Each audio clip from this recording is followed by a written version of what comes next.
Okay, back it up. Thing for light cars, huh? It does have that much going for it. That's the old Colin Chapman mantra, is make them light enough and low enough, and they don't need any horsepower because you don't have to slow down for the corners.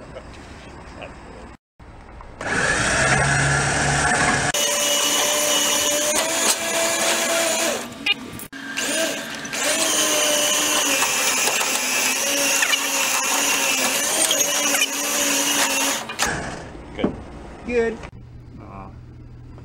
So you think it's probably from like the 70s kind of thing it's been there, or? Well, I can ask.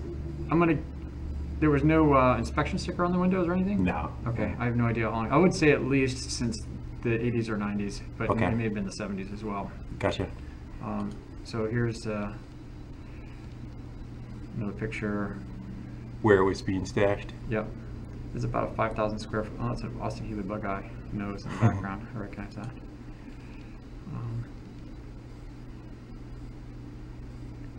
Yeah, it looks like it was there for a little while. Yeah.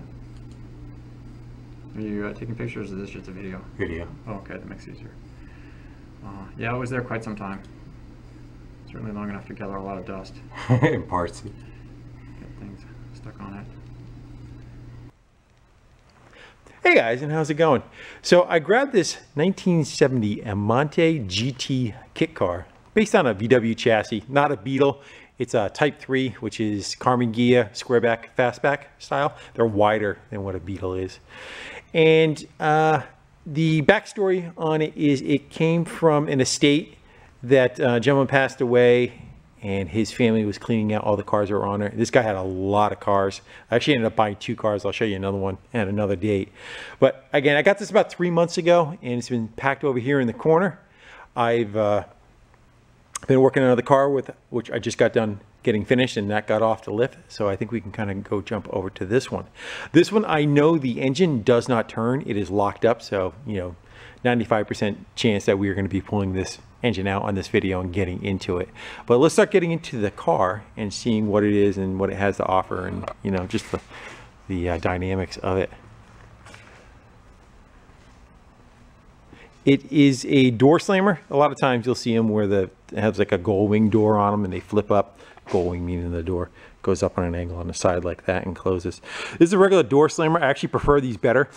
It operates a lot nicer. It's a fiberglass body, and on those they kind of have a tendency to get all kitty wampus and not close well, and you know, they don't hold up over time, especially, you know, this car's 50 years old, so you can still see the door jamb and gaps are fairly decent, and you know, you open and close them, they slam just like a regular car does. The hideaway headlights is a mechanical bar that comes down under the dash. You lift them up, they open and close the headlights and hide them.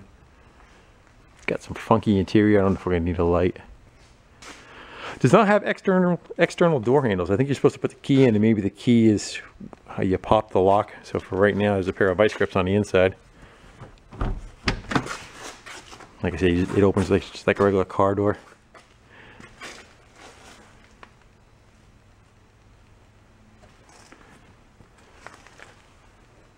Check out that big old 8-track player that's in the dash. You see?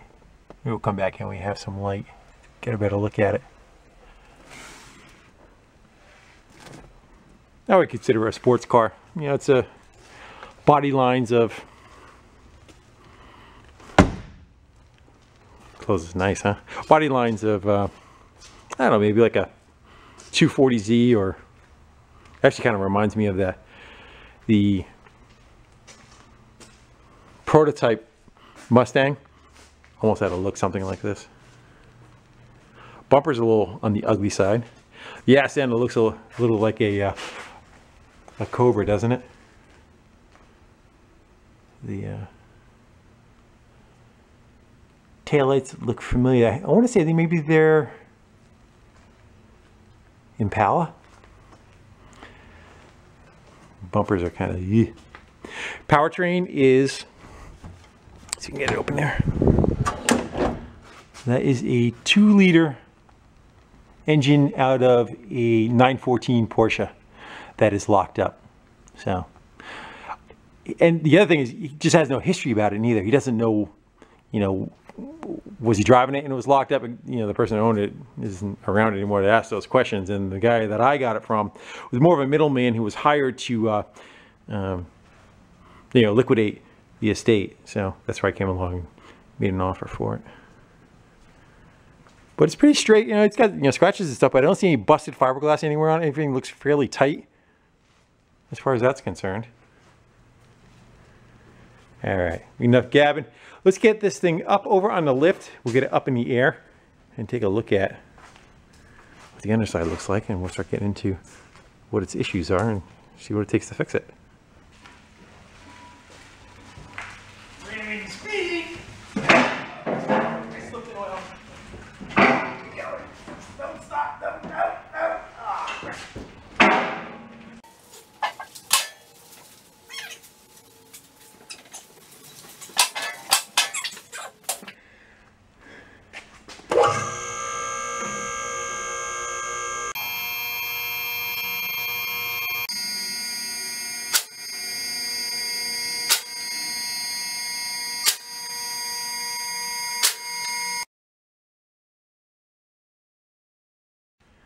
Yeah, let's go see what we got. I have not been under this other than crawling around on the floor. I have not seen it up on a lift.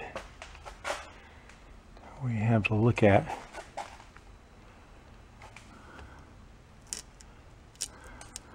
That's where the master cylinder is. I would probably suspect leaking stuff out. Drum brakes in the front.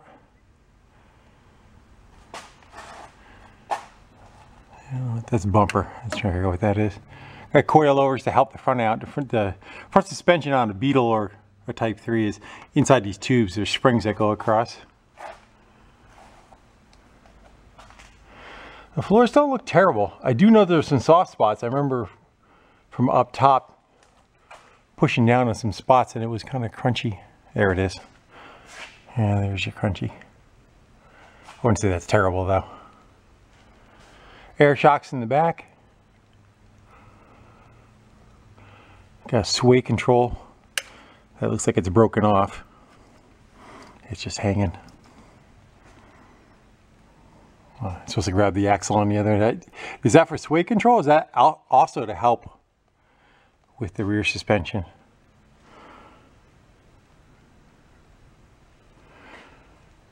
Yeah, Type 2.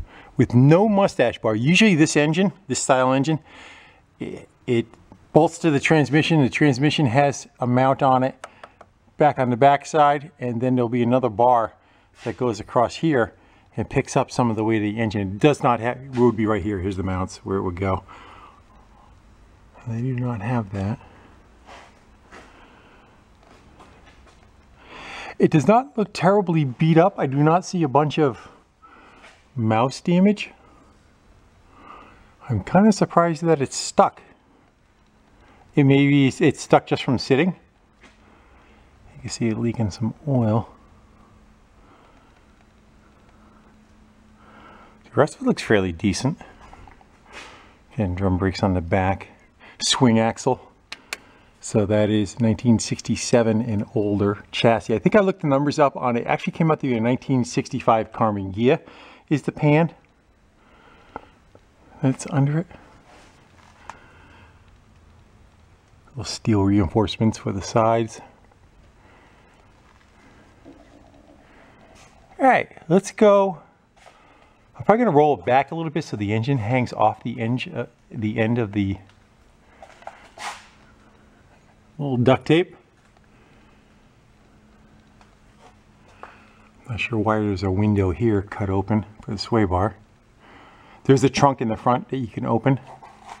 And there's a gas heater up there too. So they did not use the regular VW heat. Normally there'd be heater boxes right here where this header is. There would be heater boxes on this side of the engine that are not there. They would pump heat into the car up by those tubes right there.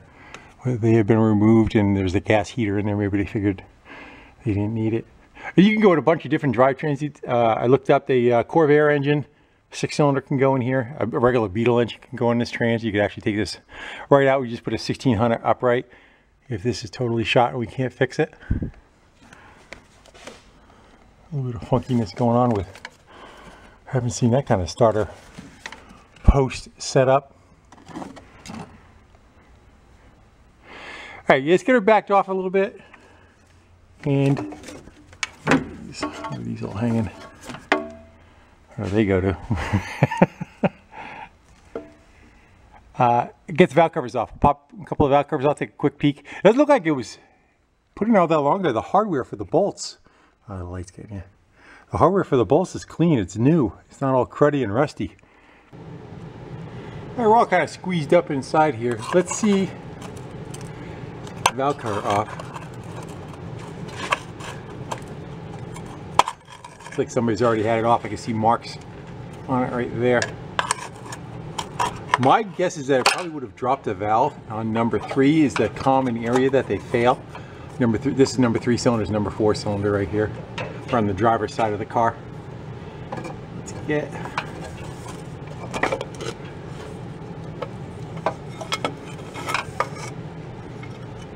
I do see some funky corrosion up inside there. I don't know what all this crap is, all this stuff that's growing on the inside of it. I wonder if it had water in it. I'm looking, I don't need to move you. I'll show you in a little bit. There's looks like water in the bottom of the valve cover. Let's get the rocker assembly off on this side. And what I'm looking for is if the valve stem keeps coming. So if I pull these rockers off, if that valve keeps coming out, then we know it's got a bad drop the valve. And that's what chewed it up. And that's the most prime cylinder I was expected to do that. And I don't know if you can see, it's like a rusty crud that's sitting in the bottom. The rest of the cylinder head, the metal is pretty clean. All this area is all nice and clean. Yeah, it's hard to show you. It's really decent. It's not all crudded up. Well, maybe somebody just got a little overzealous and over revved her. But let's get ahead of ourselves. All right, let's get these out. See what we got.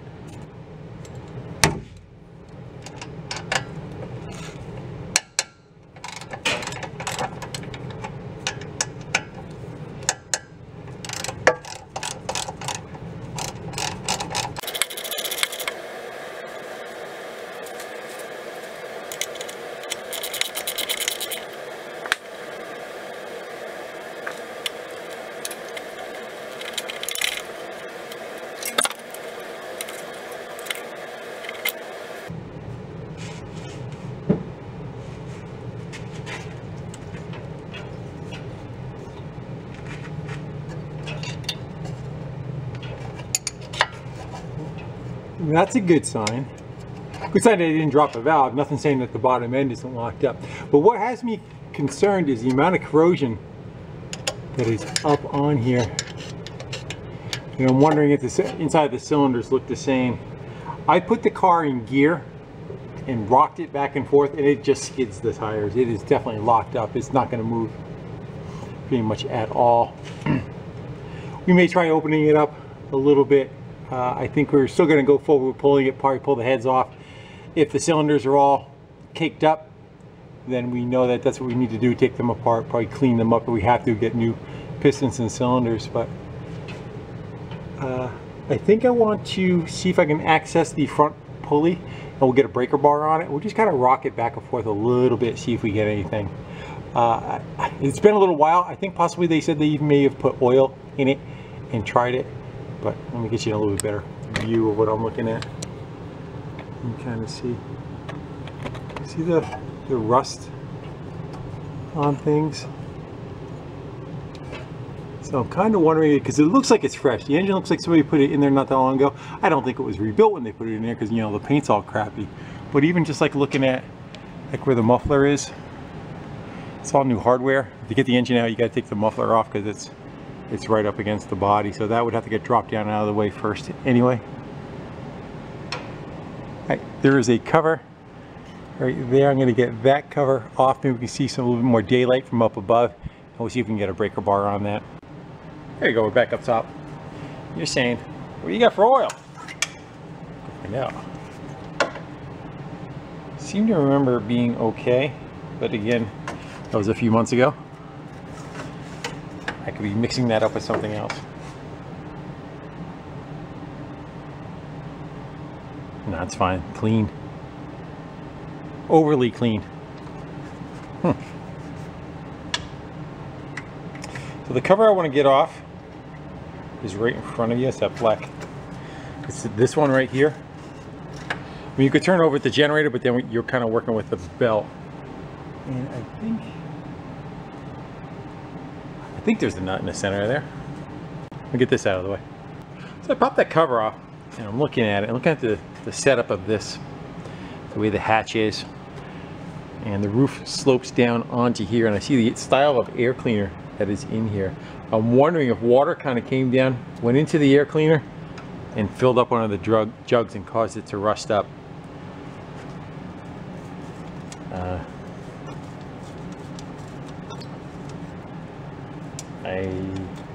Just a hunch. Now I would have to go uphill.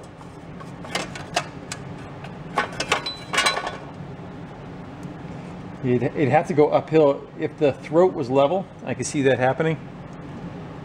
Or possibly running into where the screws are. But even with that, it doesn't look like there's enough room for it to go up and around. It looks like a Weber 2-barrel that's on there too.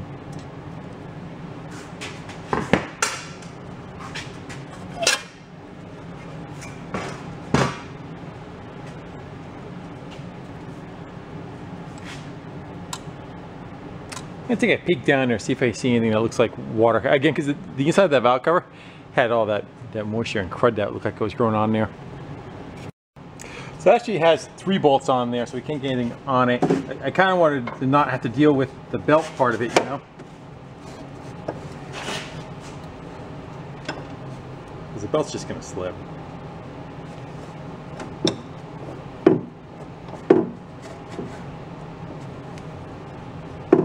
Let's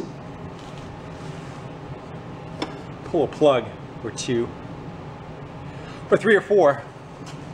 See if we can peek down inside the cylinder, see if we can actually see anything.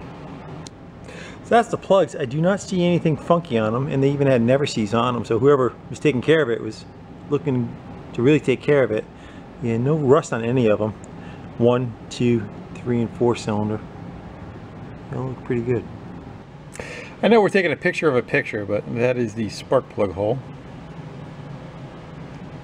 And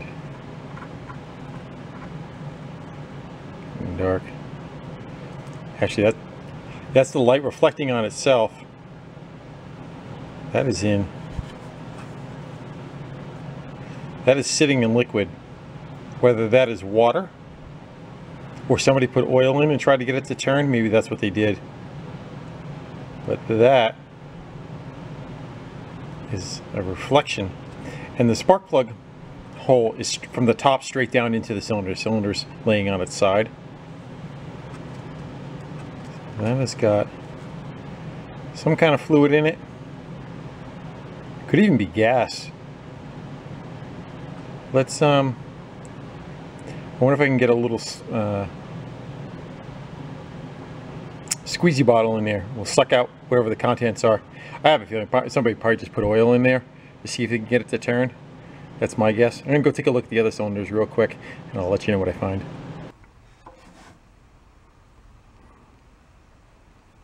Yeah, that's the top of the piston. There's the score hatches, and then there's rust sitting on the bottom. So it may be just rust seized to the cylinder. I don't know why there's fluid only in one. Let's go, again, like I said, let's go probe that. Maybe stick a Q-tip or something down inside there and see what comes out of it. And a little probing. I believe I hit the bottom of the cylinder.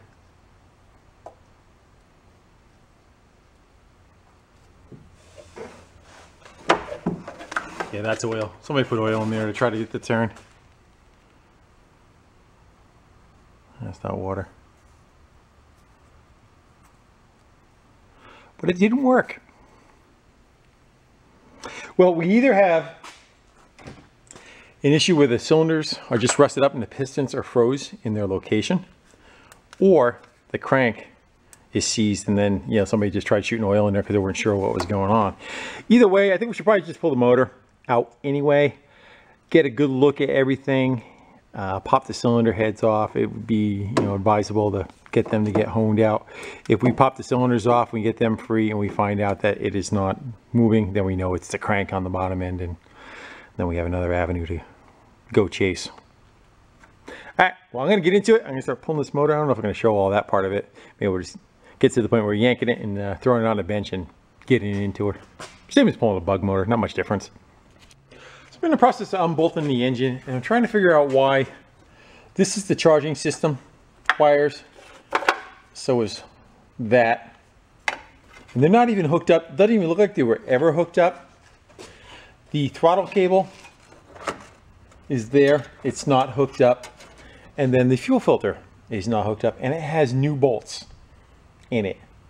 I'm having a feeling, it's a guess on my part, that I am wondering if there's a mismatch between the engine and the transmission, and they have the wrong clutch in it possibly, and it is locked up. Maybe when they bolted it up, it never spun after that. That's just a guess on my part. I got 2 more bolts left in, but I do not see it wired up. None of the wires are hooked to any of the coil.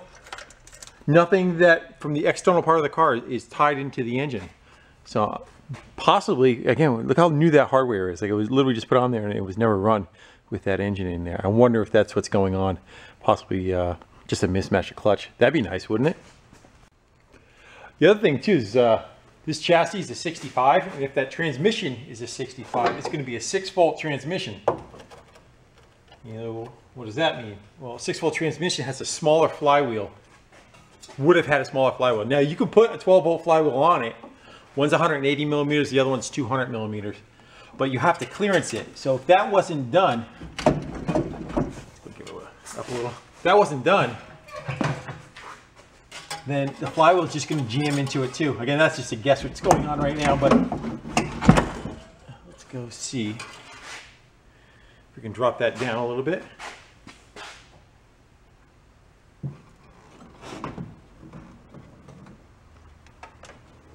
Gotta be about one of the easiest cars to swap engines on is VWs, for the most part.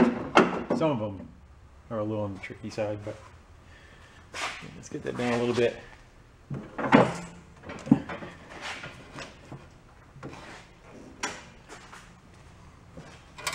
I'm hitting on the lip. Look at this. Let me go see if I can turn that. We can go put a wrench back on the motor again, real quick.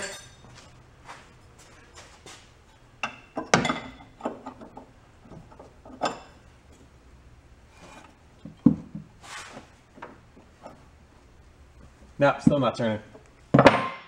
Wishful thinking. I do have a problem where I have the car stuck between the engine and the lift. I'll show you. Yeah, that might be an issue. It's not going to come down any lower like that.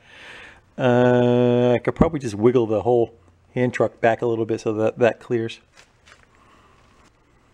Let's do our best not to drop it on the floor.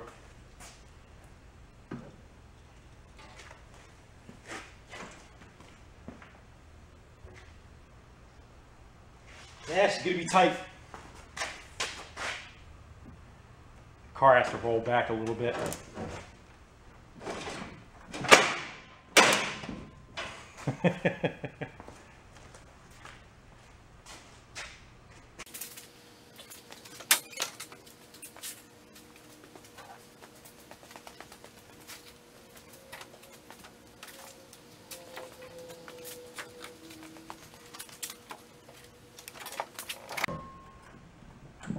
Got her. Out she comes. Let's go take a quick peek at look at that flywheel. What it'll do, it'll grind a bunch of metal from the teeth, clearancing in the bell housing. You have to grind these points down. That's like a 12 volt trans. I don't think it's a 6 volt. Maybe they changed it with it. Yep. That throwout bearing was growly. Didn't want to turn.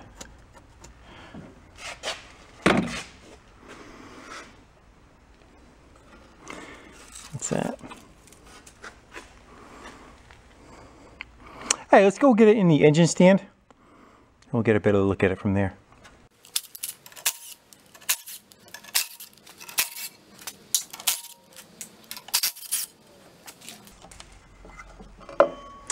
That's a lot of rust.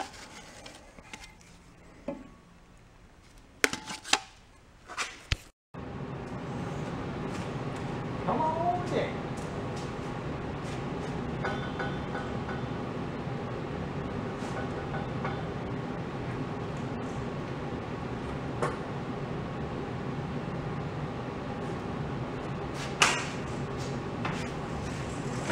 Let's go wheel that over to where the tool boxes are, and the big bench will give us a place to stretch out and take a bunch of parts off.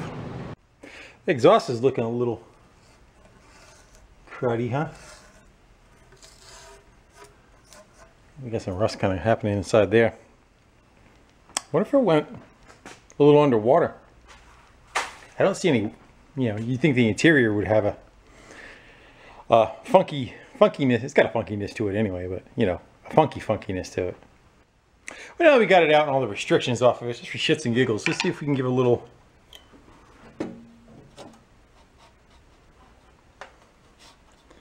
on the flywheel without breaking that tooth off. Go. Nope, she's stuck. Start whittling my way down. Took the back tin off, got the bolts off the intake. See if we can get them to come free. Might be able to get the, I don't know if there's a bolt in the center holding that plenum. Yeah, there is. I was gonna say, we probably could have took it all together, but not happening.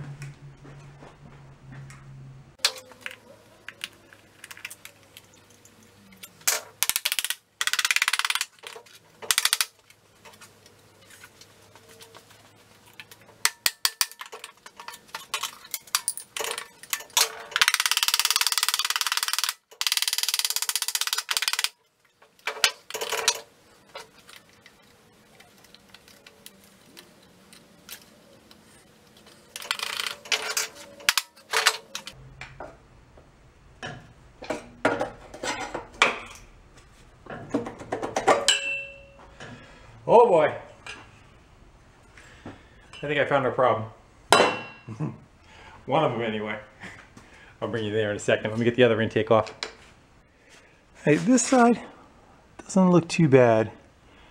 I do see, looks like either oil or something inside that one cylinder.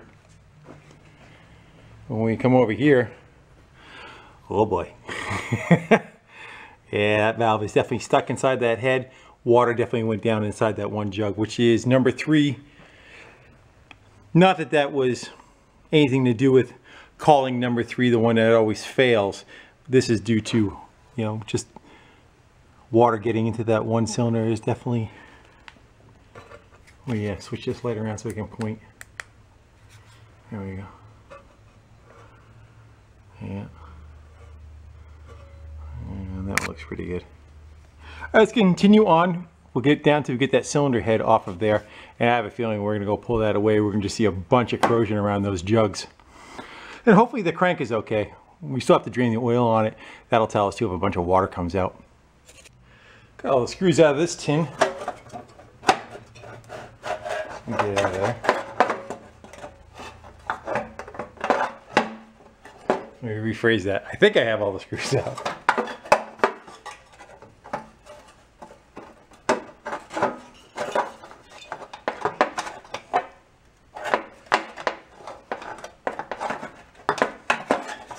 They put a aftermarket oil pressure switch in,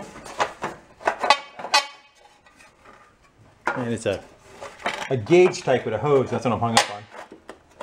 See if you can get a little bit of tweaking room. There it goes. Yeah, that right there they put in. Normally it's just a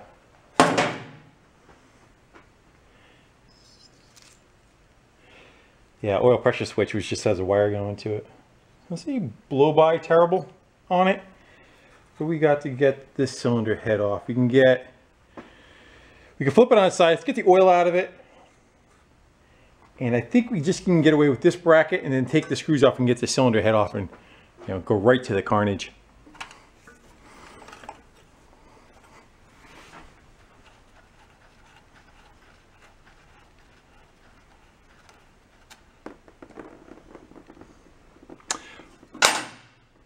Well, there wasn't water coming right out of the bottom.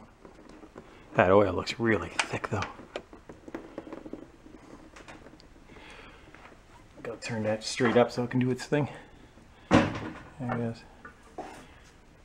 I'm gonna continue get some of this tin off of here in this exhaust manifold while that's draining.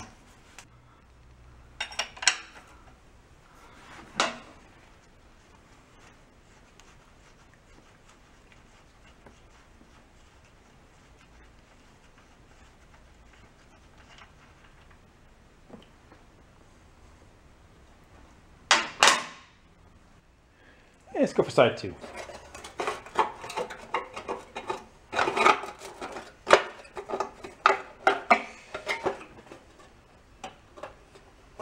There's a cable for the thermostat on this side. Plus all the wires. There you go. Right.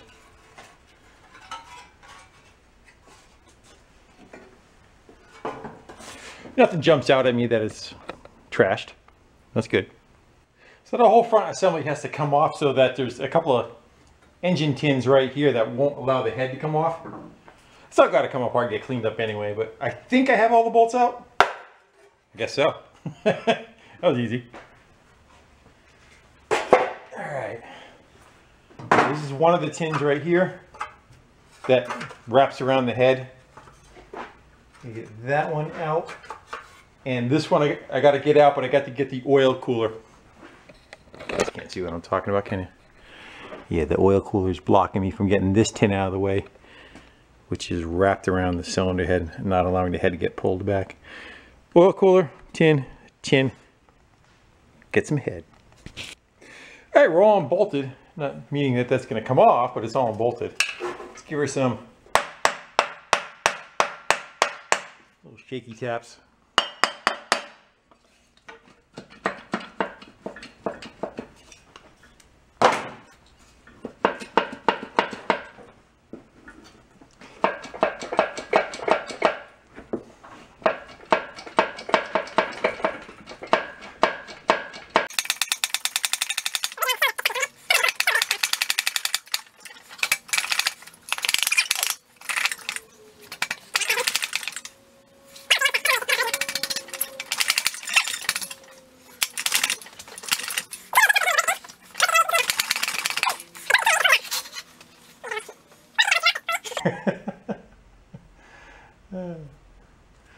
Sometimes it's hard to be me. I think it's holding it anyway.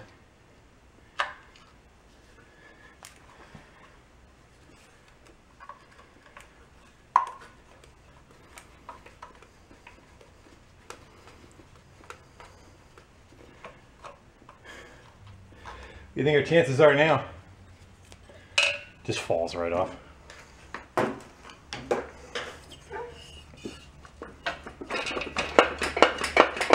Nope.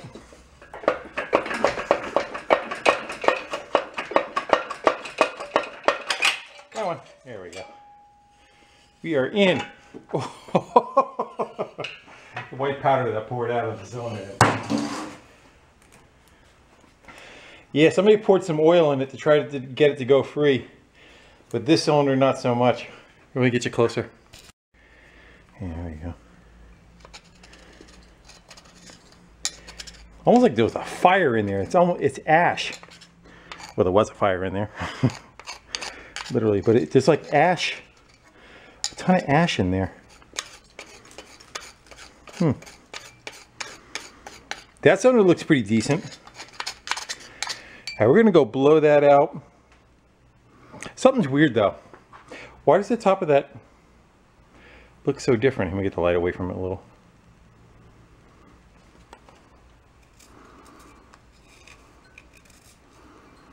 It looks totally different than that cylinder as far as like carbon and everything built up on it, and that one doesn't seem to have any. I wonder if I just had to pull this tin down a little and it would have came away. That's still on there? Yeah. All right, let's go blow that off of there. We should probably get the one off the other side too, now that we know how to do it. And maybe try to get the cylinders off and see if she'll turn. Might turn now, actually. Let's grab a little screwdriver. What I mean by that is, because this cylinder can move, it can lift up off of the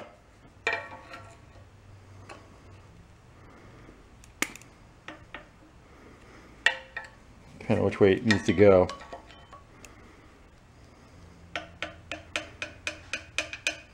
No, not yet.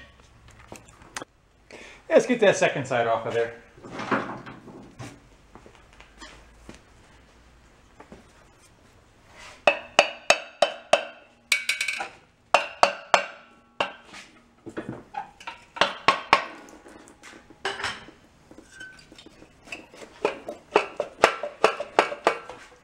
I already did take that screw out, so that was not the issue. But I got to pull down on that tin. Where it is. Where are you?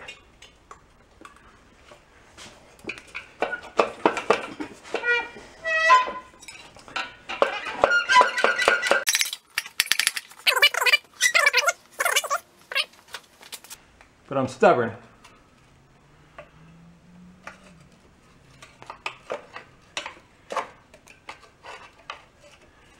And I'll deal with it later. That one.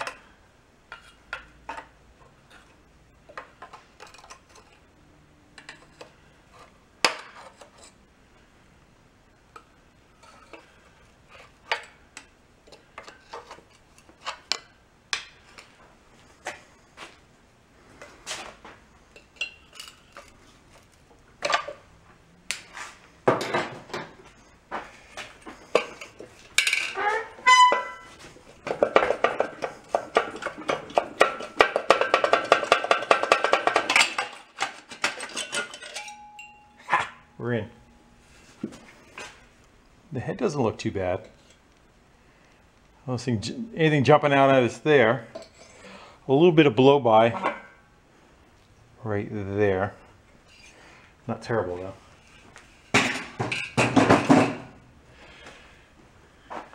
Let's see what we got for cylinders. Yeah, somebody definitely shoved oil down in there, huh? That's not enough. Yeah, they look decent.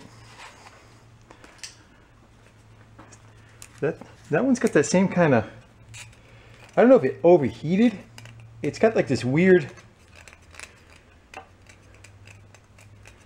flaking of the carbon off of it, but I don't see anything. Well, it's hard to say. Go see if we can get a couple of cylinders off. That'll really start telling the story. See how well they want to cooperate. Yeah, they get these out of the way, and then I can get to the two screws that are on the bottom. You get a screwdriver on them. You just couldn't get, when they're stuck, you couldn't get any torque on them. So that's where the shake and brake. You can get the shake and brake down in there. This is an air hammer, and it hammers on the tip of the screw. You get it to turn. But now look at it. And then when putting it back together, it's easy because they're already loose. So I took a punch and I numbered them. Just punched on the jug, 1 dot and 1 dot, and cylinder 2 dots, 2 dots. So that just so you know the orientation when you go to put them back together so they're a match set.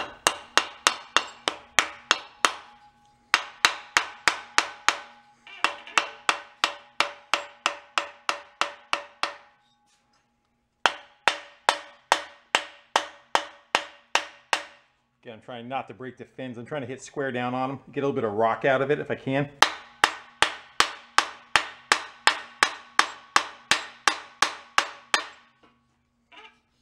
Not seeing that one move at all.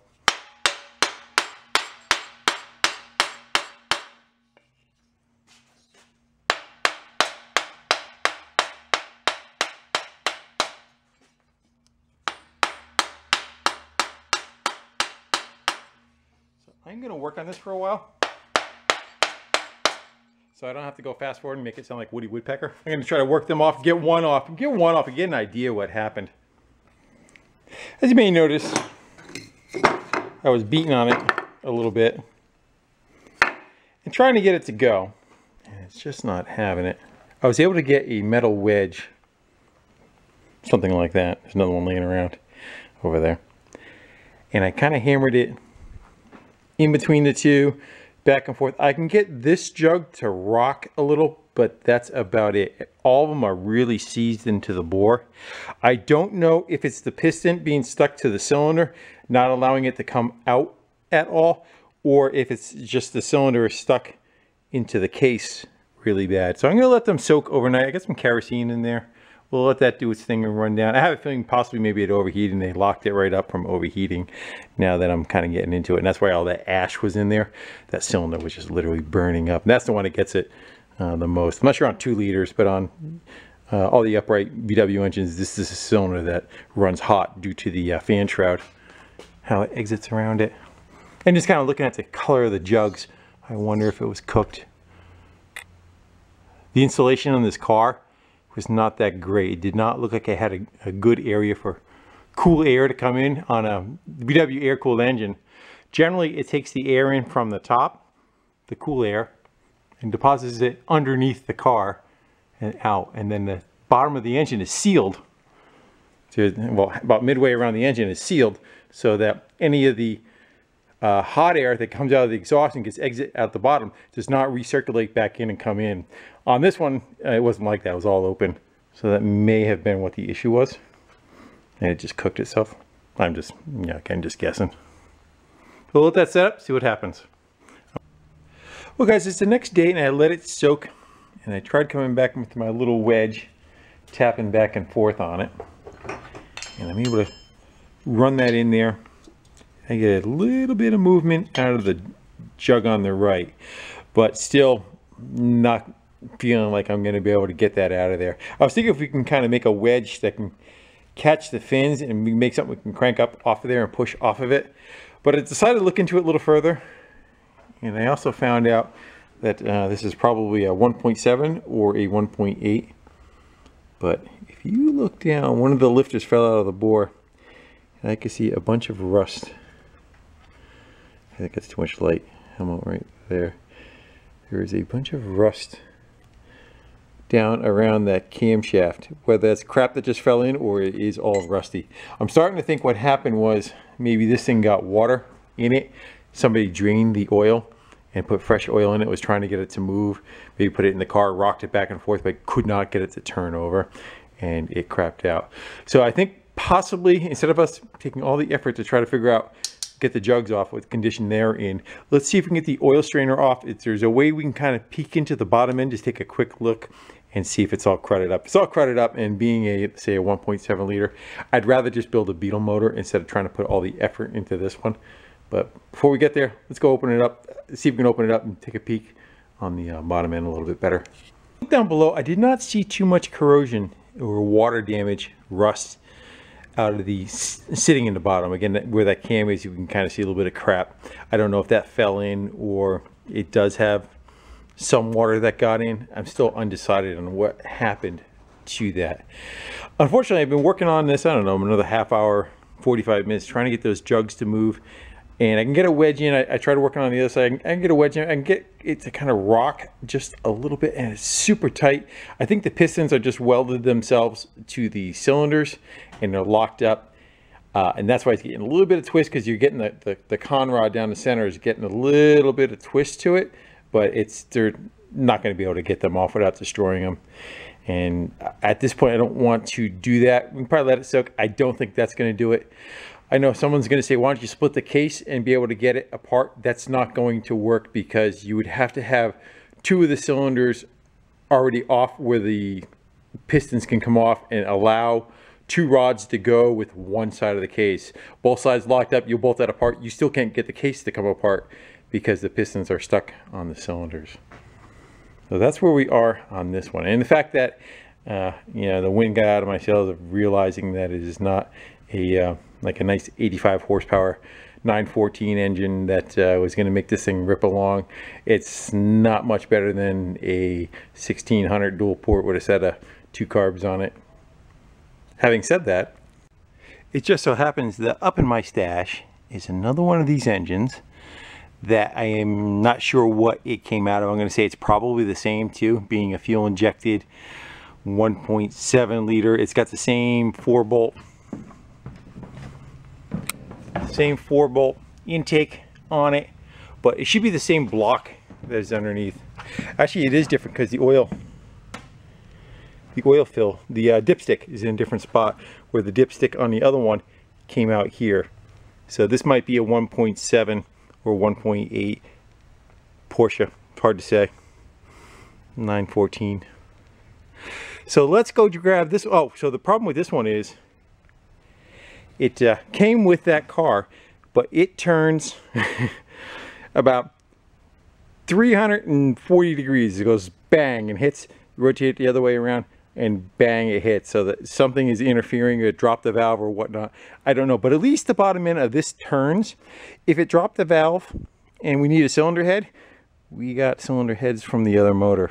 So let's go grab this downstairs. We'll start peeking into here, see what we got as far as what's wrong with this one. We might be better off just chasing this one instead of chasing the other one. And we can convert the carburetor and all the stuff over to this block, hopefully. And up in my stash that came with that car was this other engine that is of unknown condition. I did, at the time when I grabbed it, went to go spin it around, and it was supposed to be a good engine, but it only turns 340 degrees before it hits. So you can't turn it, it goes bang, you spin it around the other way, bang. So I don't know what happened to cause it to do that, whether it let a rod go, or it's got a valve hung up, or something is down one of the plug holes and it's causing it not to turn, or I just don't know. I don't have the answer to that. But it does turn, which the other one does not. So if it has a bad cylinder head or something like that, we could possibly steal that from the other engine down there. This is also the same setup. It's a 4-bolt. So I don't know if it's a bus or 914.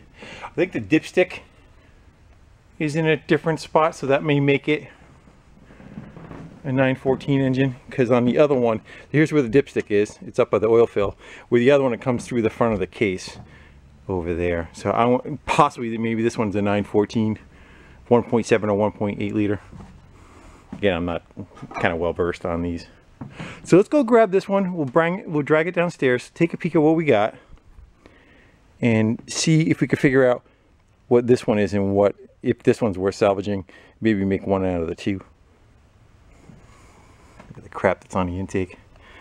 That's not very promising, is it?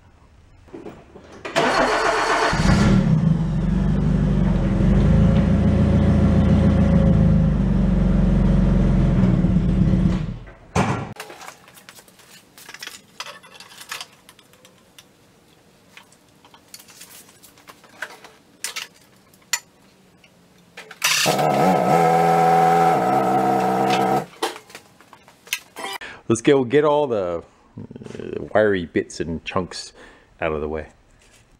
So that's the intake throttle body, the boot off. I don't know if that instills confidence for a good engine. Keep going. Boy, half of that was wiring harness. That cleaned it up nicely. I have a feeling that the engine smokes though. Go hit that with a shop vac, get all that crap off of it. And just more of the intake plenum. You can see the rust that is built there on both sides. So I'm wondering, look at all that.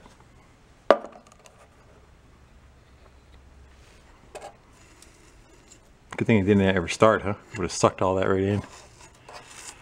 I wonder if there's so much of that that the pistons just can't, oh, look at that, holy. that the pistons just can't come up all the way. That's actually looking, believe it or not, it's looking hopeful. Yo, look at that, holy crap. I have the valve covers off, and I looked at the valve, the height of each valve, and they're level. If it dropped a valve, the stem would be sitting farther out than its neighbors, because there'd be no head on it. And both sides of that actually look decent. So it didn't drop a valve. I have a feeling she's got so much crap inside that went down in the combustion chamber that the piston's coming up and is just squeezing a bunch of that crap together. And if that's the case, you know, we pull the heads off. Hopefully the cylinders are okay, because the other engine, you know, obviously is an issue. But I do think we have at least one good cylinder head that came off of that motor that we can put on this one. Before I go any further, let's see if there's even any oil in it. Actually, the plug's loose. I have a feeling it's empty. I want to get an idea what we were dealing with. Is there any water or anything? Oh, no, good. I wouldn't say it's dirty. You can see through it. Let's go tilt her a little bit more level. Surprised the valve cover's off on the other end. I would have thought it would have ran out that side. Not seeing any sign of water or anything going in it.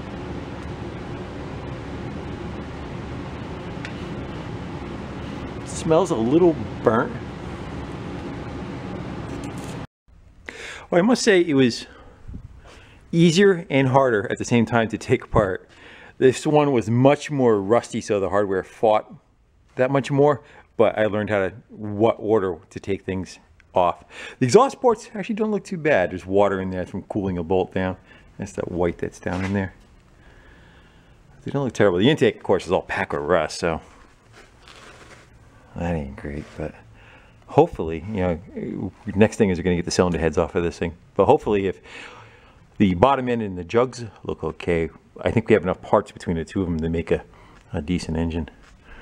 But we're there. We're ready to start getting those head bolts off and take that one side off, see what we got, and hopefully, hoping for good news. All the bolts are out of this side. I want to turn it so it hits. That might be where it is right now. And now she won't turn at all. So that whatever piston's all the way up, we will know that's the one that was causing its issues. It's time. Well, the head's moving, that's a good sign. I thought it was going to be welded to the jugs. It does still have that piece of tin underneath. I'm not quite sure the order that they come out. There you go. Is that the one that's all the way up? No. But you could see how packed that stuff up, the rust, like I thought, got packed up against the head right there. Probably didn't allow it to go the rest of the way over. That side doesn't look too bad, and that's the one that's up right now.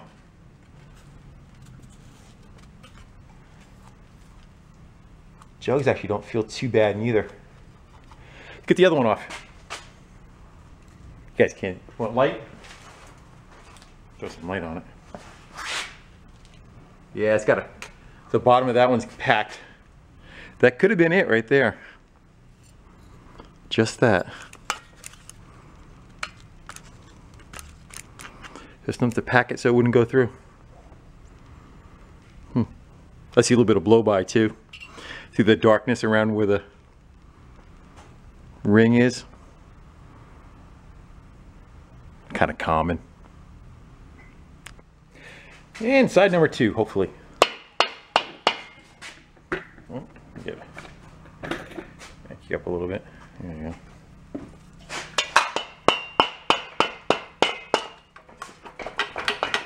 Come to me.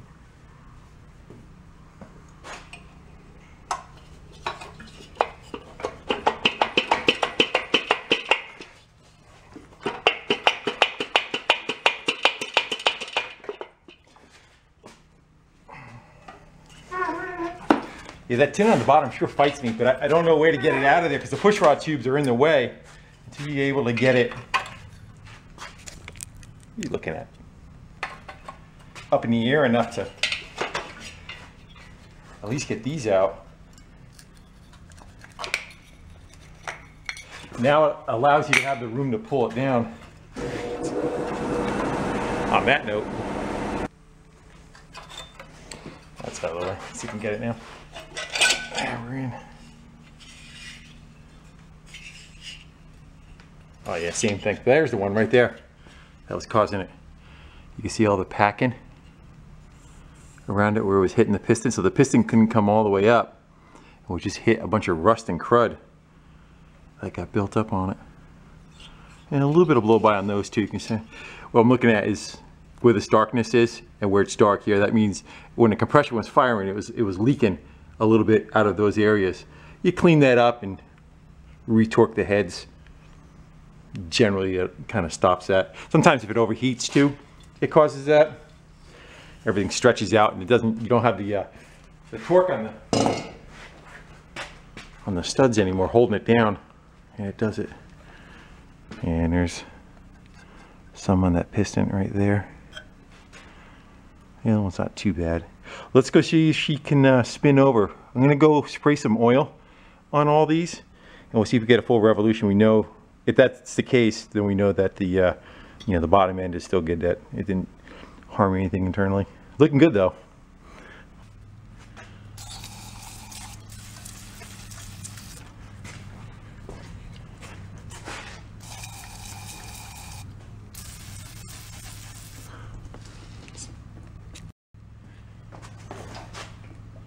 Come on, turn.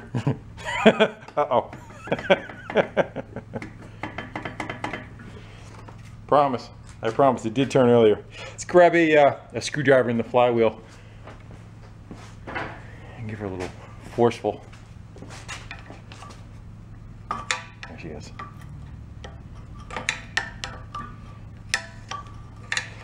We'll do it 180 so the pistons that are up are down and the ones that are down are up. We get some oil inside there and we'll wash them out.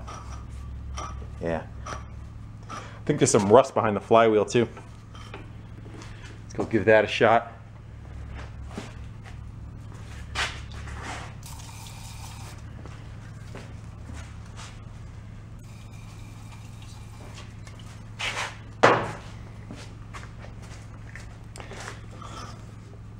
Yeah, it's pulling jugs off.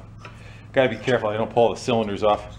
Do that at a later date. I'm gonna go set some stuff up for clamping these, that the cylinders don't want to rise up off of there. I'm gonna wipe these out and we'll get a better look at what we got for damage on the bores. Sorry about the background noise. Everybody's getting ready for a snowstorm coming up. I see some pitting on the cylinder walls. I don't know if you can see it. All the way down. You can see there's some rust on it. But I don't think it's terrible. It's kind of common for stuff to sit. So nothing saying that any of these jugs are bad. Plus I don't think we're going to be able to get them off that other engine anyway. Heat just kicked on. Let's go flip over the other side. We'll take a peek at that real quick. We'll spin it around. It feels like it turns fine. Again, it's got a bunch of crap, so it needs to be cleaned out of it, but they're not. Should probably grab a rag, huh? A mostly clean one. Yeah, you can kind of see the little pattern of rust right there.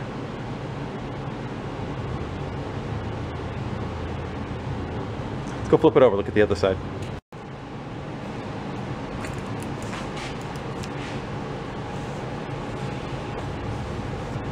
This is probably the worst one. Oh no. This one's the worst one. Can you see the rust? I don't know if I want to pull the cylinders off, hone them, clean them up that way, or should we just kind of put a bunch of oil on it, maybe hook a starter up to it and spin it. I'm kind of leaning that direction at the moment. Yeah, see the rust that's on it? Doesn't seem to have an issue with the rings going over it.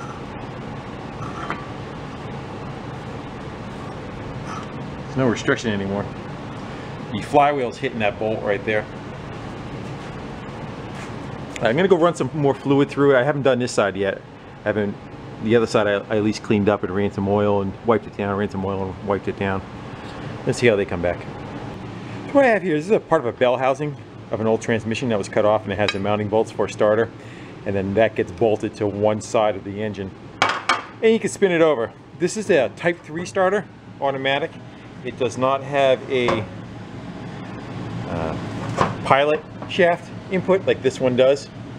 And what that does is it goes down to a bushing. This one will run in anything. You don't need to worry about that. And there's some differences between 6 volt and 12 volt, the diameter, what's in the center there. So this will run on any car. That one has to be specific for 12 volt with the space on it. I'm gonna go spin them both up with a jumper pack, see if either one of these live. We'll get that on there. Maybe we'll spin the motor over a little and see how those cylinders kind of clean up. We'll try this one first.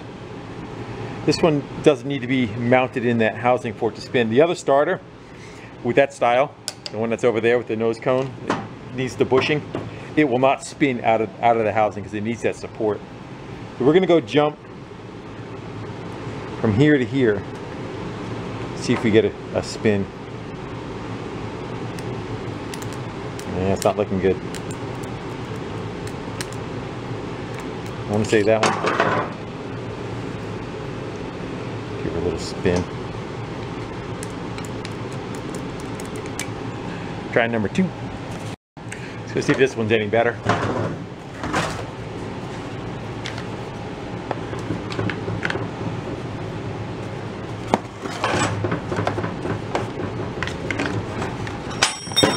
Crash, bang, crap everywhere. Let's do the same. Oh, it doesn't sound good though. She sounds slow.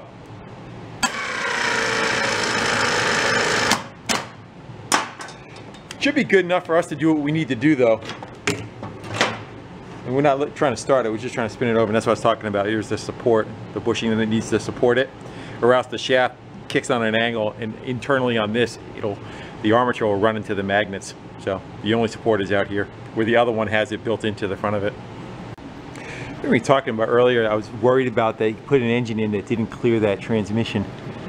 And this is, again, a cutaway of a trans. You can see how close that tooth is to the bell housing. It's actually hitting it. I can't even bolt it down all the way. And then the same right there, it's all doing the same thing. I think this flywheel is deeper than what's on a Beetle. So I'm not sure how that's going to pan out for us. I got to go look at that transmission too and make sure that that can even handle this setup that's on here, because I don't know if we could put a 1600 flywheel. Probably not, I doubt it. Put a 1600 flywheel or an upright Beetle on a Type 4 engine with this bell housing. I was pretty sure that they crossed over. This might even be a 6 volt one that's been clearanced, but still you can even see the starter gear. Let me grab a light. You see that starter gear, although it's all the way back, it's already engaged in the teeth of the transmission. So when that's not spinning, that's not supposed to be touching. It's supposed to be out of the way, and the engine can run on its own and then kicks out when it needs to, but it's already, you know, 1/8 inch or so engaged in those teeth. And on the bell housing, the gap is even still open just a hair. It's not even bolted all the way down. I'm gonna go check what we got on the trans on that one, give it a quick look over. Probably what we'll do is for now we'll throw a couple of washers behind here, see if we could shim this back a little and just use it for moving forward with the engine, but that might be an issue, like I said, not being able to mate up to that transmission. Here's one on the trans. Let's go take a caliper. Hopefully I could do this one-handed. We're gonna probe how far back it is to that starter gear. We touch the teeth on that.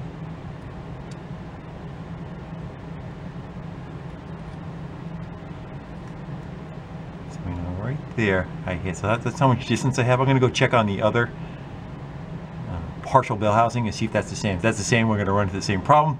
If it's back further, then we should be good with this setup that's in here. Yeah, you can see where all the teeth were hitting from the flywheel when I bolted it on. If you lay that on there, That's the same dimension that we have on the other one. Making sure it's back all the way too.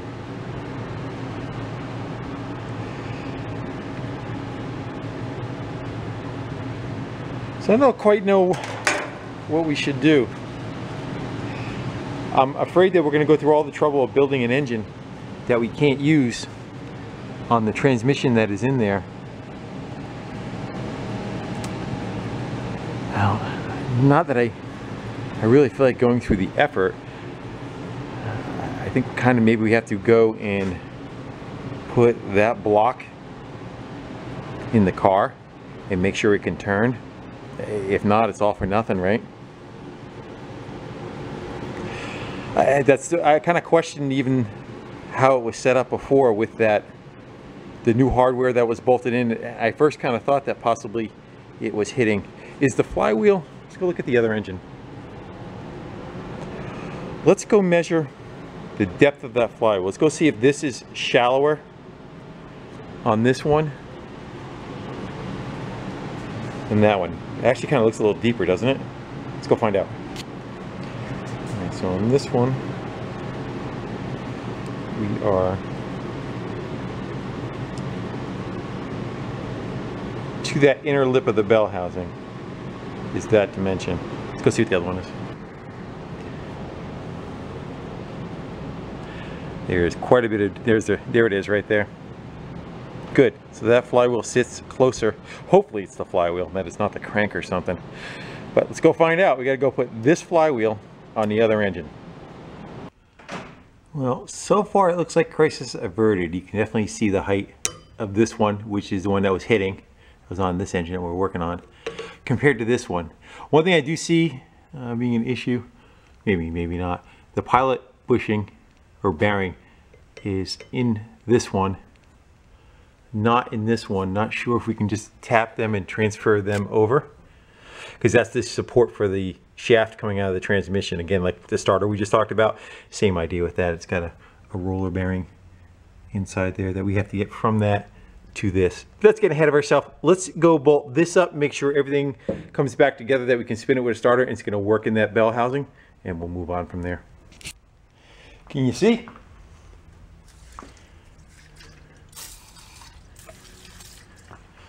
I can see the clearance now on the starter. He's got that space there. All right, let's give her a crank.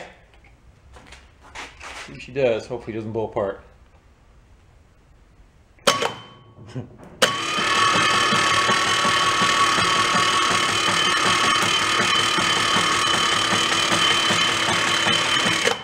That starter ain't liking it, but that's okay.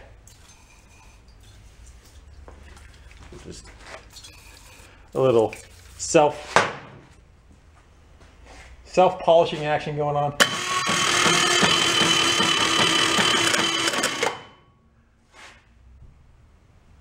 Juicy sparks.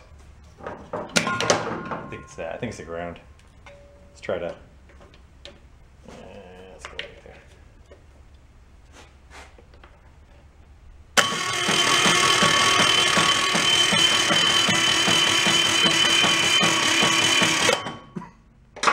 All right, let's go clean them up. We'll take a quick look at them, see how the bores look, and come up with a battle plan from there, I guess. So get you in good and close.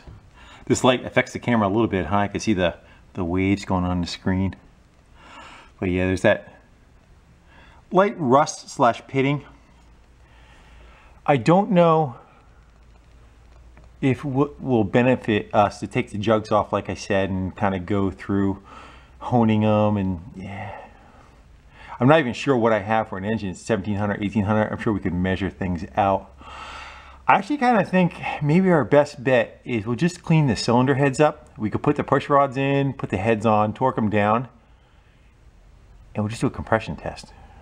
And if we get, if we're up around 100 on all cylinders, maybe we'll just kind of move forward with that. And we'll just, it's a good used engine. We're not rebuilding it. We're just going through making one out of the two to make a good runner. I think the parts are fairly expensive on these setups too, so if you start getting into it, you might be better off just building a Beetle 1600 dual port over trying to put one of these together for this car. And plus all the tin work and everything is just that much more complicated. I'm not giving up. I'm just saying that I don't know if I want to put $800 into an engine that is kind of so-so for its application. I'm still thinking it over in my head. So let's go do that. I'm going to go take a little bit of time. I'm going to go, we don't have to, I mean, it's going to come right back apart again, but we'll throw the heads on it, put the push rods on it, put the rockers on it, adjust the valves, and we'll spin it up and see what we get for compression.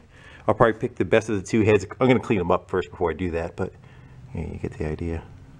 I'm not going to pull the valves out or nothing, but I'm going to clean all the surfaces up and all the crap that's been packed in there that caused our original problem. Well, I was hoping to go with the heads that were on the first engine just because they were cleaner looking, but I did a distance across and the distance across, and that's how much they're not going to fit on top of the cylinders, so we can't use those. Probably go the other way around, but you can't go smaller. You can go bigger, but you can't go smaller.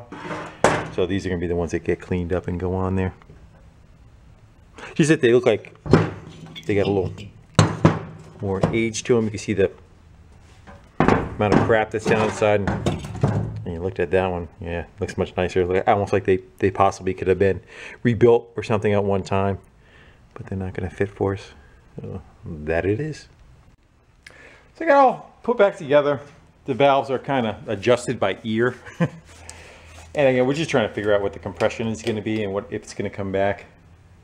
We have to work with. I'm going to throw some oil in it. It is going to piss out where the rockers are because there's no push rod tubes. But just enough so the crank is wet and the cam is wet was more than what I'm concerned. It'll build oil pressure too, but it's just going to dump it out. What normally goes up to the cylinders will still go there, but the return path, there's just nothing there. Which is fine because I want to flush it out anyway. And we're still in assessment mode. Check out that rotor. That is on the buses, they had a problem with if you over rev them, they would blow up. It's coming out the front crank seal right now. I should probably put the front flywheel on.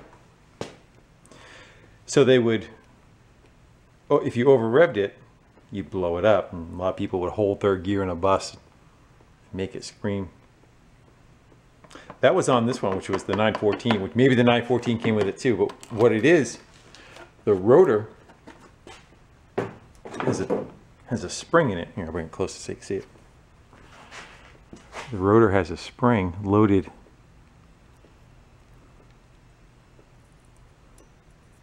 as it spins faster. It would draw out to the center and then ground to the center of the distributor and shut it down until it slowed down enough where it would come back in the center and back off. I'm not sure what RPM, probably about, my guess would be about 4,500 RPM. All right, I fought with a couple of starters and I'm going to be fighting with this one too. This one you got to kind of smack with a hammer once in a while to get it to go. Let's see what it does. I want to go spin it a little bit. We'll get some oil squishing around in the bits. Where's my hammer? Let's see what we get. Oh no, good.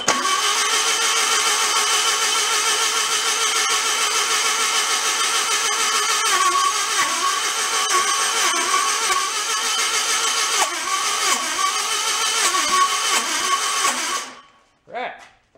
We'll get ourselves a compression gauge. See what we get. Alright, so we get number one.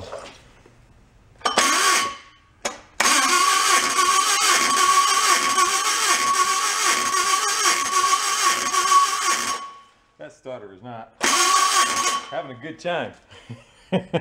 Yeah, 80. I think our numbers are going to be a little low because of the condition of that starter. There you go. We haven't done anything with taking the valves out, cleaning them up. We're just going in raw.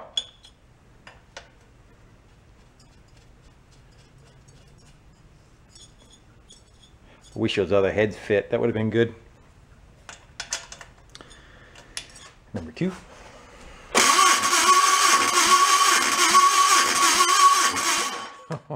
It barely wants to get past even just one chug.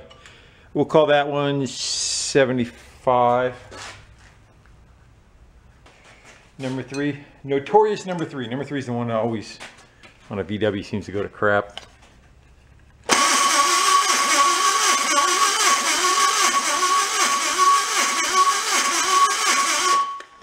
It's right at 75.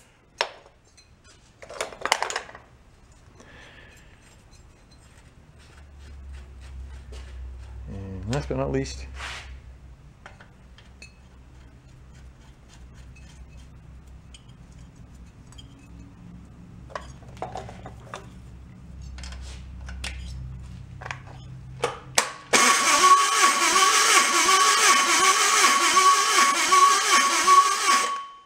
about 70 on that one. So they're fairly even. And I think if it ran for a little bit, it would probably even do better. I was hoping for higher numbers than that. So we had 75 and 70. I put 4 spark plugs in it, so it'll have all the compression on all cylinders. Just see if the starter will even make it.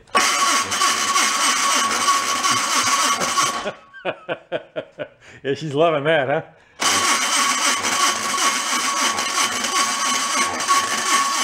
Yeah, I think our numbers are actually better than that. I think we're just cranking it so slow, it's not really doing what's supposed to be doing.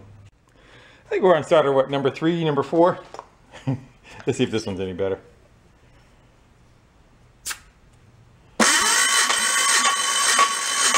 There you go. That's a $1.25. That's much better. I think I'm gonna like these numbers a little better. Okay, 125. Ooh, isn't that a good feeling?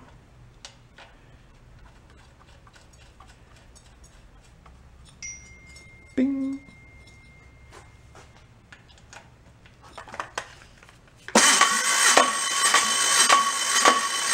I think that starter's liking that. That is 135, 140. We can call it 140.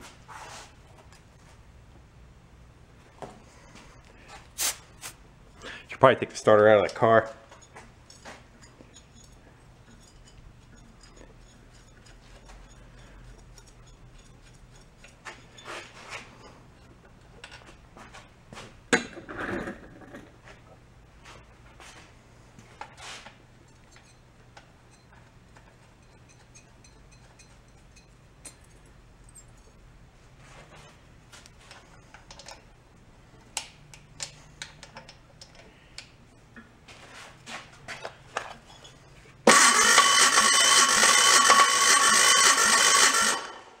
One 100, 105.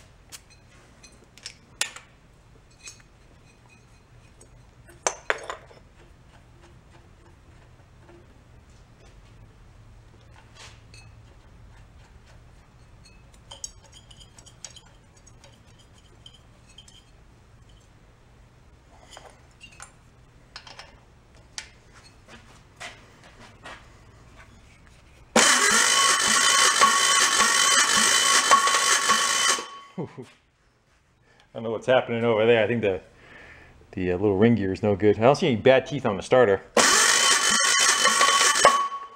All right. I think our numbers are going down because starter number 4 is going. I should probably take one out of the car. Who knows if that one's any good? So like 95 on that one, but I think it's up higher. I think we're just losing RPM again from the starter.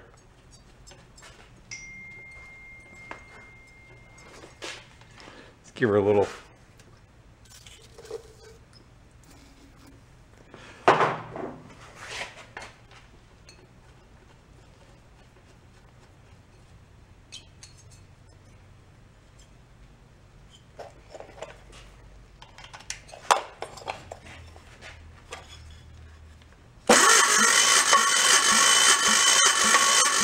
Same thing. So number 4, number 3, number 4. Again, this is all old parts. It's the old head gaskets. Valves haven't been taken out of it yet. I actually think we'll be okay. I think if it runs and all the cylinders kind of polish themselves up, it may be good. Wanted to see if oil made a difference. It really didn't, which kind of leads to rings. If the rings were bad, the number would come up. If it's leaking around the valves, the number would kind of stay the same.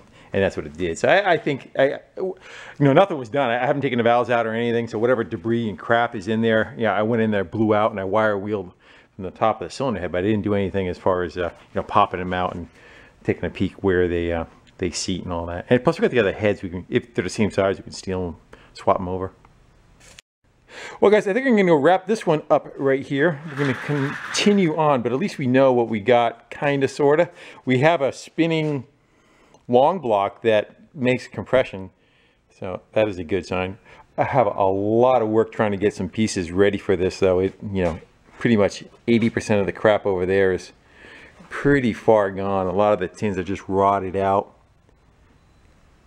so I have to go sort through and make a whole set of tins that are decent between the two. I think the other ones were much better, but everything's kind of punky. Not that we can't make it work. And like I said, we have all these components from the engine that was in the car. We're going to go, of course, with that carb, that intake, the exhaust that was already on it. It seems like all this stuff is in better shape, that generator. And again, all these tins don't seem as rotted. They still have paint on them. So, with that, don't have to deal with that. We will call it a night. I'm going to go home and eat, and hopefully we get to make this thing put around pretty soon. I think that thing's awesome. I know it doesn't look like the Mach 5, but for me, speed ratio in the Mach 5, it just has that kind of vibe to me. Is that the best way to say it? Hey guys, signing out. Thanks for hanging out with me. A little bit of wrenching. Till the next one. I'll see you. Bye.